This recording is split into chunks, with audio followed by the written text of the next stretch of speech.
What's up? How you doing? Here we are, Monday. Beautiful weather today. I want to say maybe a 2.5 mile per hour breeze, west to east, but it's a nice night. And tonight, steaks. I have them in here. I put salt, pepper, and I wrapped them up in, I don't know if it's sheer energy, but I wrapped them up and I put them in the fridge. Let them sit there, and tonight we're going to have them. My wife wants me to cut the steak in half, meaning thickness, wants it to be thinner, wants it to be one-sided basically, so I'm going to do that. Anyway, I don't know how long it's been now, quite a while. They used to have, they may still have them, but these commercials on YouTube for Dr. Squash, like Sasquatch, something Squatch, soap and deodorant. And I started buying it like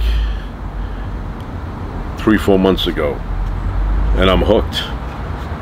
This product is awesome. I highly recommend it. I've been using it for a while now. This is not a paid endorsement, nothing ever is, but this time I haven't tried this this flavor, Birchwood Breeze. I've tried the other ones.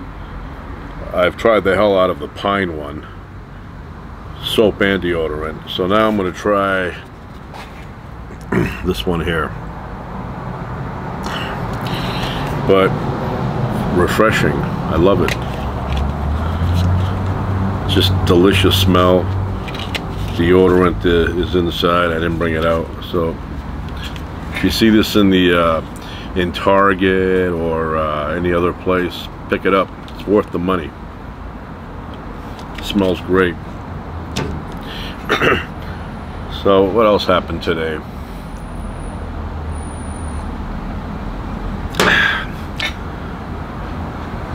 I don't know.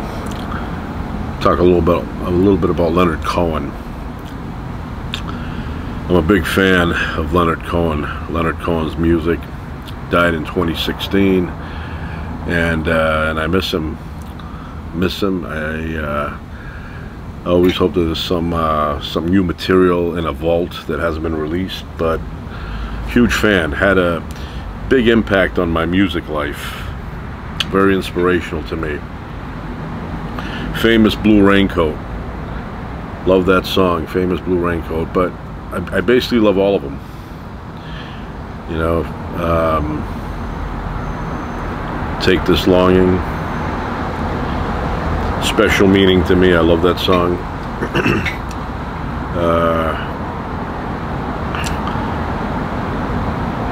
Gypsy Wife.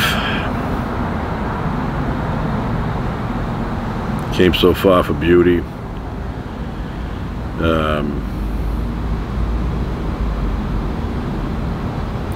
There was a time when I was living in a very rough neighborhood, and it was a lonely existence. I had a room, little room, bathroom, and a television set, and that was it. And I had a Walkman in those days. They don't make them anymore, I don't think.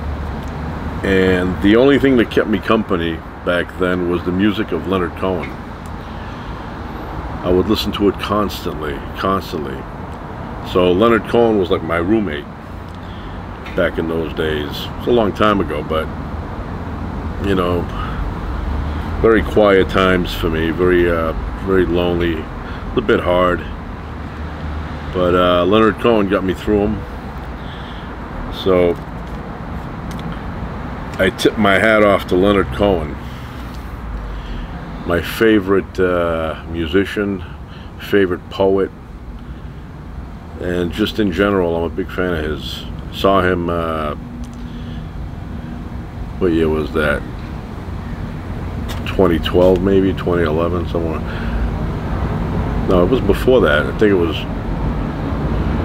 2010, somewhere around there. Gave a great show. Did like 4 or 5 encores. It's a long show. Did all the songs I wanted to hear plus some. And then I saw him, because he didn't live too far from me.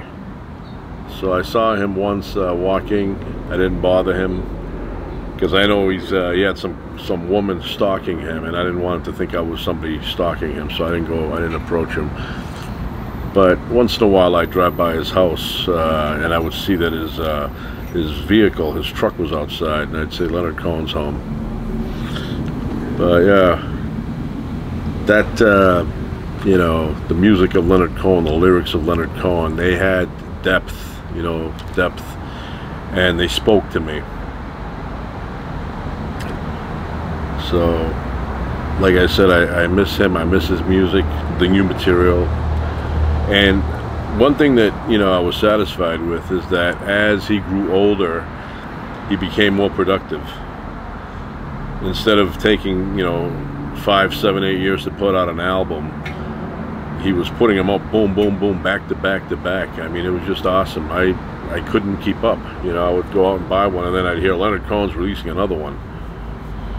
There was a period where he took a long break, and I was like, when's this guy gonna, you know, I wanted to go up to Mount Baldy and inspire him, tell him, hey, you know, you gonna put something out or what? And then finally, up in Mount Baldy, I guess he got the monks to listen to 10 new songs, and then that came out. I went and bought it. But there's been a few after that came out. But generally, you know, I love all his songs. Like the I lit a thin green candle to make you jealous of me. But the room just filled up with mosquitoes. They heard that my body was free. Love that tune. But Famous Blue Raincoat, you know, that's a song that is rich. So, yeah, I remember Lorca, his daughter. See what's going on here. Oh, there's a cat on the property. Lorca, his daughter, had a shop up on Melrose. Never been in there. I've never located it. I don't know. It was some. I drive on that street all the time, but never saw the store. I don't even know what the name of it was.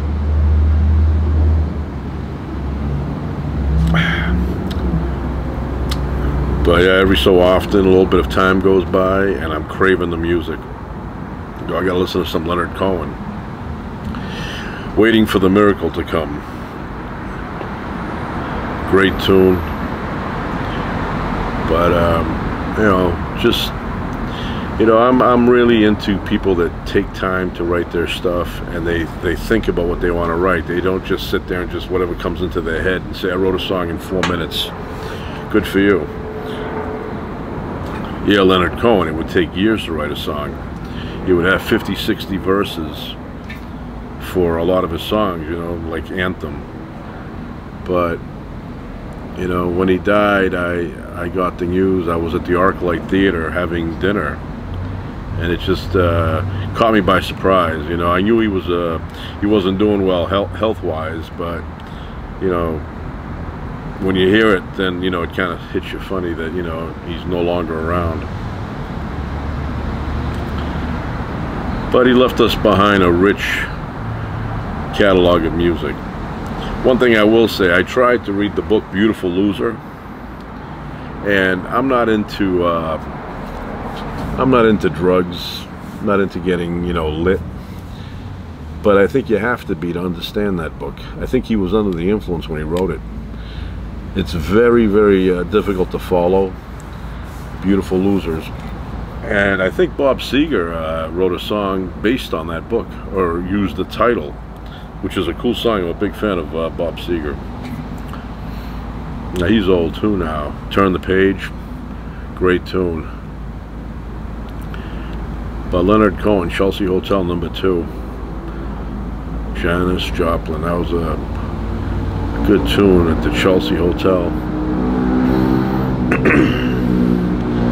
And I discovered him purely by accident. I had a friend, I had no idea who Leonard Cohen was, and we're going back now to the 80s. Go ahead, take that home to your mom. Anyway, I discovered him in the 80s purely by accident. A friend of mine had to do something, and he had a small car, AM radio station on it. And he calls me up and he says, I got to do something, but I got to double park in this location because there's no parking there. Can you come with me and wait in the car? And if one of those meter maids comes around, can you move the car? And I said, sure. So I'm sitting in the car, and in his car, I never touched the radio because it was AM and he didn't listen to AM, so we never messed with it. It was always off. But I got bored of waiting. So I turned on the radio, and one of the college stations on AM was on, and I heard a song, and it grabbed me right away. It was like, you know, those songs you hear and they pull you in, and you're like, I'm gonna be a fan of this person. Speaks to you immediately. And the song was Everybody Knows, but I got it in the middle, so I didn't know who was singing it. I was like, who is this? I gotta you know, find out who this is. And back then there were no apps, so you'd have your iPhone and it would tell you who it was. So I'm listening, and I was hoping that the DJ would say who that guy was. So the song finishes, the DJ comes on, and he says the name Leonard Cohen. And I go, I got to remember that Leonard Cohen. Months and months go by. I'm downtown, and one of my pit stops was going into the record store. So I go into the record store because I remembered the music, but I couldn't remember the name. I was like, what the hell was the name? So I go in there and I'm looking at names, hoping something jumps out at me, and then all of a sudden I run into Mark Cohen. And I go, wait a minute, Mark Cohen, Leonard Cohen. And I look right underneath, or right above, and I see Leonard Cohen, and I look for anything that looks like that song that I was listening to that day. Everybody Knows. So I see the album, and he's got like a banana in his hand, the cassette. And I look in the back and I see Everybody Knows, and I go, that's it. I took it home, and I became part of that album, became part of me. It was just, you know, every song spoke to me on that album. And then I went and bought another one and another one and another one, and I realized that Leonard Cohen's music is tailor-made for me, and I got hooked.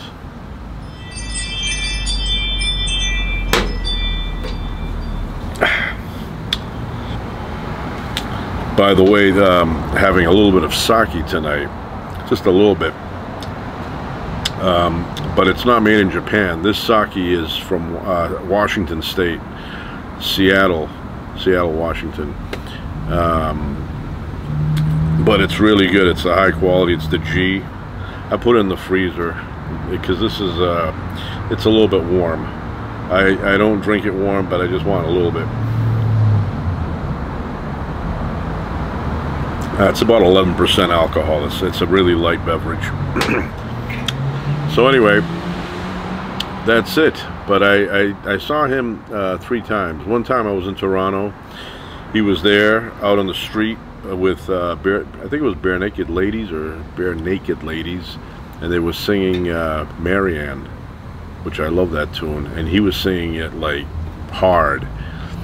So he was there, and then I went downstairs to get my car, and Leonard Cohen came down too, and he got in a limousine. I was watching him. I go, oh, Leonard Cohen right there. And then I saw him live downtown LA, and then I saw him one time walking on Wilshire. It was him, some dude and a woman, a blonde lady, and Leonard Cohen had his fedora on, and he was talking to both of them, and they're walking on Wilshire right by the bank. But I didn't bother him. I didn't beep, and I didn't do any of that. I don't do that. So yeah, that's pretty much my interaction with Leonard Cohen.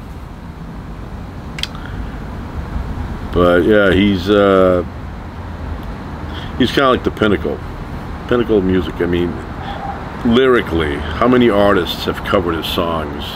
If you go on there's a website that shows you all that. You will see just endless names that have covered his music. So anyway, that's it. We're gonna start cooking because I think pretty soon they're gonna come out here looking for me. So I'll open this up.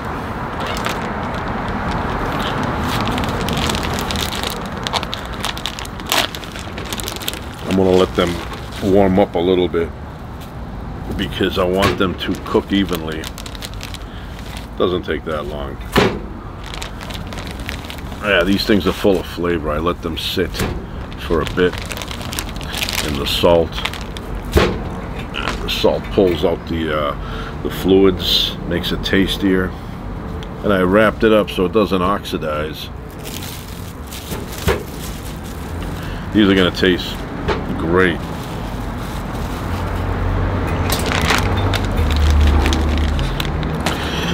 I do want to say one more thing about music. There's another artist that speaks to me, kind of like the way Leonard Cohen speaks to me, but in a different way. And that artist is Tom Waits. Tom Waits, big fan of his, love his music, and I discovered him. Oh, there's a little kitten there. Psst, psst, psst. That's the one I've been feeding. He's back, or she's back. I don't know the gender. Don't worry, I'll get you some food. So anyway, Tom Waits I discovered by accident. I had a hobby, not a hobby, but kind of like a routine I would do. Once a week I would go downtown, and I would do a major walk, 6-7 miles. I would do a huge loop, and I had pit stops along the way. One of my pit stops was Tower Records, the big one. I'd go in there and I'd go to the magazine section, I'd go to the records, you know, you name it. I'd go through the whole store and do an investigation of what was new, what was out. Well, that particular day I'm in there and I'm walking around, I'm checking out all the music as I usually do, and a song comes on the loudspeakers, and it was, I think it was from the Black Rider album. And I heard it and immediately it grabbed me. I go, I gotta find out who that is. Normally I would never go up to the counter and ask questions. I just mind my own business. I don't really interact like that, you know, unless I really want to know something. And this time I really wanted to know. So I go up there and I said to the guy, I said, who is that? And he goes, and I look and he's pointing at the CD that was playing. It said playing now on. I could have looked and I said, oh, playing now? Playing now, Tom Waits. I'm pretty sure it was Black Rider, the album. And I said, oh, I gotta get that. So I went and got it, and I became hooked instantly, or as they say, instamatically. So, and that was in the 90s. From the 90s to today, I am a huge Tom Waits fan. Sometimes I want to go visit him, but I don't want him to feel like, you know, like frightened when I show up. Some people, you know, they do. They don't know what your intentions are. That happened with Henry Winkler. I bumped into Henry Winkler at a car show many years ago. Very nice guy. And he talked to me and my wife for a few, this was before my kids were born. And we talked for a few minutes, took a picture. He gave my wife a little back rub. And that was it. But I had like a family friend, a lot older than me, and he went to Emerson, and he had classes with Henry Winkler, and he was friends with him. And I said, oh, I forgot to ask him about that. You know, maybe he'd remember him. I know it's many years ago, and you know, but you never know. So I said, if I ever run into him again, I'm gonna ask him if he remembered that guy. So one day I'm eating at a restaurant, and I look, and Henry Winkler's in there. His phone rings, and he goes outside. He's on the sidewalk, pacing back and forth, talking on his phone. And I said to my wife, I said to her, you know, when he's done with the call, I'm going to go out there and I want to talk to him. So I had to time it right, because if he was done too early and I didn't notice him, he would come and sit back down in the restaurant, and I didn't want to bother him there. So I went out, and as I went out, he's off the phone. He's heading back into the restaurant, and I kind of stopped him, but I startled him a little bit, because he looked kind of like, you know, he had a look on his face like I don't know, like, what the hell's going on look. But when he realized I was not there to harm him, just to ask him a question, he was okay. And I said to him, you know, I said to him, you know, there was a guy, you know, a friend of mine, and he went to school with you, and I wanted to know if you remembered him. And he goes, oh, he goes, what's his name? And I said the name, and Henry Winkler went, oh, he goes, I'm sorry, I don't remember him. I'm sure I knew him, he goes, but I'm so sorry, I don't remember. And I go, it's okay, nothing to be sorry about, you don't remember him. And then I left, or he, you know, went to our tables, and I said, oh, you know what, I forgot to say to him that you guys were on the same fencing team. You guys did fencing together. They didn't put fences up, they did that sword fighting, that, you know, that thin, whatever that's called, fencing. Had I mentioned that, it may have clicked the memory inside Winkler's head, and he would have been like, oh yes, I know exactly who that is. But next time, if I see him again, I have seen him since. Same place, I didn't bother him, he was eating, left him alone. And then I went to a Greek restaurant up in Beverly Hills area, and it was nighttime. Sophia Loren was there that night, and she was sitting a couple of tables from us, so I was kind of looking at her a little bit, you know, and she was with her son.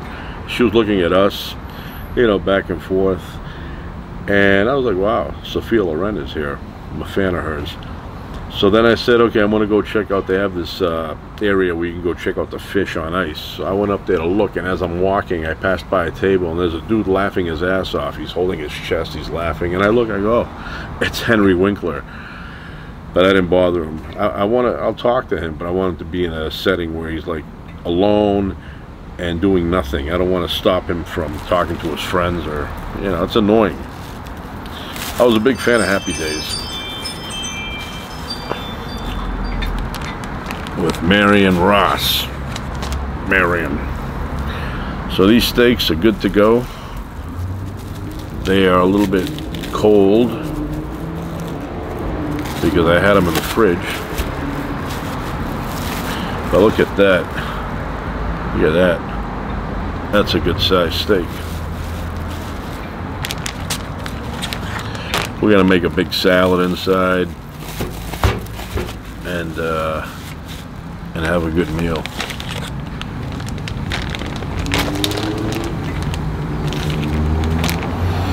All right, so look at that.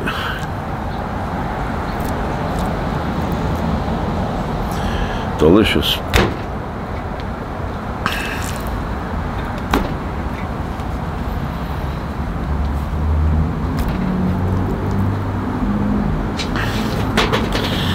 Wipe my hands, I'm going to wash them. And that's it for now. What else can I tell you? I will say in closing that I was a big fan of Chico and the Man. That's my style of people. That environment, that whole, the gas station, you know, the friends that he had, that Sanford and Son, that's my style. That's my style. You know, I feel comfortable around that kind of environment. You know, that's how I was when I was younger. And, you know, I mean, I would love to hang out at a gas station like that with somebody like Chico and somebody like the Man. And as far as Fred Sanford, I love that show. On Esther, I love the house, the kitchen. Grady, big fan of Grady, Bubba, Julio. I knew Julio before Julio was on Sanford and Son. He was on the Electric Company. Love that show. The Electric Company. Hey, you guys. The Spellbinder, Letterman. Time for a Short Story. Got that book. Jennifer of the Jungle with that gorilla. Yeah. And then, of course, we had Morgan Freeman. He was easy reader. Cool guy, easy reader. Running, singing, reading. You know, had good shows back then. And then Zoom. I don't know if anybody remembers Zoom. but Zoom was one of my favorites. They taught you, they said send a self-addressed stamped envelope, the way you say it, to Zoom, and then they would send you a card where you would learn how to talk shubby frubby wubby dubby wubby whatever. I never did that, but I would speak like that. I don't know, who would get annoyed with me. She'd be, can you stop doing that? I'm like, why does it bother you? Buy her a set of earplugs and leave me alone. I want to say that, I'll say it. Anyway, that's it. Ciao.